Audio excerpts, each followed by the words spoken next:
Moby Dick, Part 1. Call me Ishmael. Call me Ishmael. With these words begins not just a journey across the sea, but into the depths of the human soul. Ishmael, a restless wanderer, weary of land and life's monotony, sought escape on the vast ocean. The sea, with its mystery and peril, promised him both adventure and meaning. And so, in the cold of December, he made his way to New Bedford, where whalers gathered like pilgrims before venturing into the watery unknown. Whaling was no mere trade, it was empire, feeding the world with oil that burned in lamps from Boston to Bombay. The men who risked their lives to harvest it came from every corner of the earth. Sailors hardened by storms, adventurers chasing fortune, fugitives hiding from the law, philosophers seeking truth. It was into this world that Ishmael stepped, and where he met the one who would become his brother of the soul, Pequod. Pequod was a harpooner from faraway islands, his body tattooed with strange symbols, his face fierce but kind. Though at first Ishmael trembled at the sight of this savage, they soon shared a bed at the Spouter Inn, and with it a bond deeper than blood.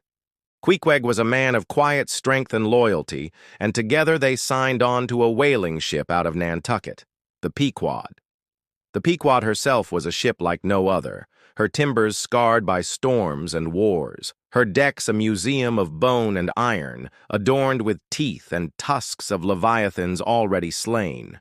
Owned by the Quaker captains Peleg and Bildad, she promised profit and peril in equal measure. Yet there was a shadow over the voyage, for her true master was not the owner's, but the man who would soon appear, Captain Ahab. But Ahab did not appear at first. As the Pequod prepared to sail, the crew gathered from all nations: Stubb, the cheerful second mate; Flask, the blunt and eager third mate; Starbuck, the sober and godly first mate, whose conscience wrestled with the dangers of the sea. Harpooners from across the world, Tashtego, the Native American, Dagu, the African, and Pequod himself, completed the strange brotherhood of the hunt.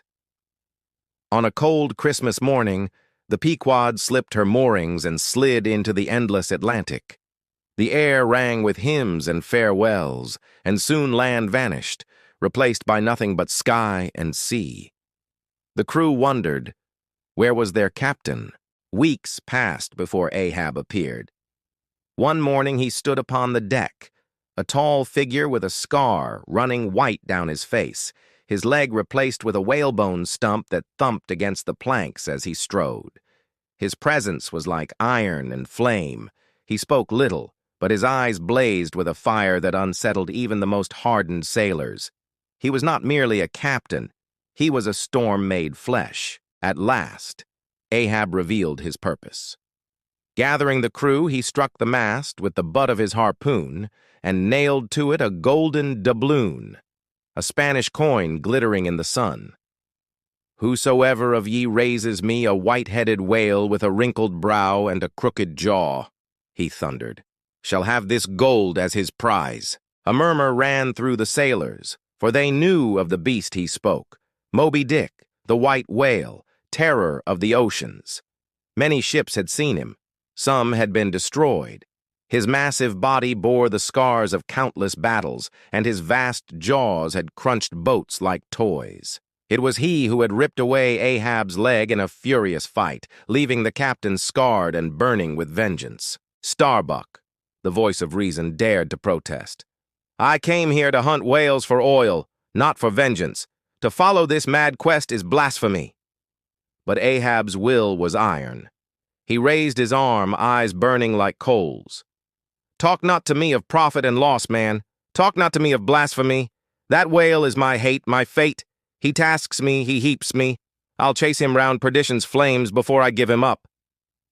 The crew, swept by Ahab's fury, cheered his vow. Even those who feared him felt the pull of his obsession, for he was a man possessed by destiny. Only Starbuck turned away, his heart heavy with foreboding. And so the voyage of the Pequod truly began. Not a hunt for oil, but a crusade against a single creature, an enemy vast as the ocean itself. From the Atlantic to the far seas of the Pacific, through calms and storms, through encounters with other ships and strange omens, the shadow of the white whale grew ever nearer. Ishmael, watching all, felt the weight of something greater than men or whales, an invisible hand guiding them toward a fate none could escape. The Pequod was no longer just a ship, but a floating world bound for doom, her captain a prophet of vengeance, her crew disciples caught in the swell of his madness. The sea stretched infinite before them, blue and merciless.